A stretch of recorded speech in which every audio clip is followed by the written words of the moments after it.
Ում նկատի ունեք կաթողիկոս ասելով։ Ես այդպիսի կաթողիկոս չեմ ճանաչում։ Տեղյակ եք ով է լինելու։ Ոչ տեղյակ չեմ։ Անկախ Հայաստանի պատմության մեջ առաջին անգամ նոր գումարման ազգային ժողովի առաջին նիստը կբացվի առանց հովապետական օրհնանքի։ Հայր մեր, որ երկինս ես Սուրբ Եղիցի անունքո Նորընտիր ազգային ժողովի առաջին նստաշրջանը մինչև հիմա մեկնարկել է ամենայն հայոց կաթողիկոսի աղոթքով ու ուղերձով։ Այդպես է եղել նույնիսկ 44-օրյա պատերազմից հետո, երբ Գարեգին II Փաշինյանին հորդորում էր հեռանալ։ Հայրապետական մեր օրհնությունն ենք բերում ձեզ ազգային ժողովի 8-րդ գումարման անդրանիկ նիստի առիթով Ազգային ժողովի կանոնակարգ օրենքով է սահմանված առաջին նստաշրջանի բացման առթիվ ողջույնի ելույթի իրավունք ունեն կաթողիկոսն ու հանրապետության նախագահը։ Դրանից հետո падգամավորները երդվում են։ Երդվում եմ բարեխղճորեն կատարել ժողովրդի առջև ունեցած պարտավորություններս։ Քաղաքացիական պայմանագրից այսօր ուղիղ են ասել, տրամաբանական չէր լինի, որ կաթողիկոսին հրավեր ուղարկեին։ Տրամաբանական է, որ Կաթրիջ Ներսիսյանին չէին հրավիրի այդ նիստին։ Իսկ հնարավոր է Փաշինյանին միացած հոգևորականներից մեկին են հրավիրում։ Օրինակ կարգալույց եղած Արամայիս Թախմազյանին, որ այսօր քաղաքացիական պայմանագրի կենտրոնական գրասենյակի շենքում է եղել։ Արամայիս Թախմազյանը ոչ հերքեց, ոչ էլ հաստատեց։ Ուզում ենք իմանալ դուք եք լինելու նիստին։ Կարող է նման բան լինել։ Ինձ թվում է կարող եք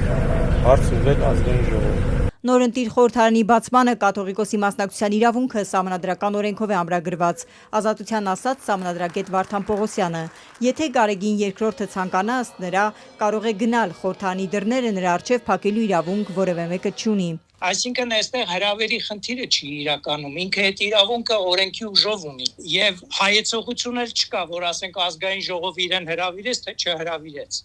Հայեցողություն չի ազգային ժողովի կողմից, հայեցողությունը կաթողիկոսի կողմից, ինքը կուզի կգա, կուզի չի գա, բայց ազգային ժողովը, եթե ինքը գալիս է, իրավունք չունի իրան չթողնի։ Չնայած իրավաբան Պողոսյանը նշում է, որ դա կաթողիկոսի իրավունքն է, մայրաթորից հրավերի են սպասում, ինչպես անցած շաբաթ այսօր էլ տեղեկատվական համակարգի տնօրեն Տեր Եսային Ազատությանն ասաց, ազգային ժողովից հրավեր չեն ստացել։ մենք կենսականորեն պետք ունենք միասնության, հանդարտության, հուզումների ու լարվածության թոթափման, ատելության,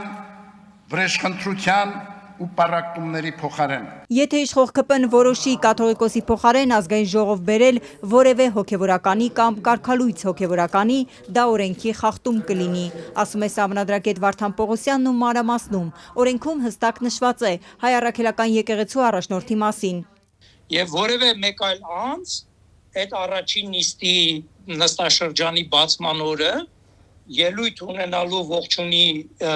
ելույթ ունենալու իրավունք բացի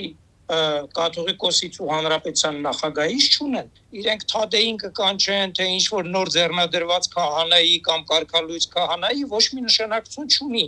Օրենքը շատ հստակ ասում է կաթողիկոս, եթե կաթողիկոսը չկա, ուրեմն որևէ այլ հոգևորական չի կարող կաթողիկոսին փոխարինել։ Կաթողիկոսի հնարավոր բացակայությունը առաջին նստաշրջանին Փաշինյանի կառավարության օրոք ծավալված միական նախադեպ պատմությունը չէ։ Անկախ Հայաստանի պատմության մեջ առաջին անգամ ամենայն հայոց կաթողիկոսը նաև հայտնվել է ամբաստանյալի աթոռին։ Գարեգին II-ի եւ Մայրաթորի 6 եպիսկոպոսի դեմ քրեական գործն արդեն դատարան է ուղարկվել։ Մակագրվել է Արմավիրի մարզի դատավոր Հակոբ Մանուկյանին։ Եկեղեցին լրացնել, վախեցնել։ Նրանց մեղադրում են դատարանի որոշումը չկատարելու համար։ Դատարանը պահանջում էր ապահովել Արման Սարոյանի վերադարձը Մասյացոտնի թեմի առաջնորդի պաշտոնում, մինչև գործով եզրափակիչ դատական ակտի հրապարակումը։ Մինչդեռ նրան պաշտոնանկ արած Գարեգին II-ը Գերագույն հոգևոր խորհրդի առաջարկով կարգալույծ արեց Գևորգ Սարոյանին։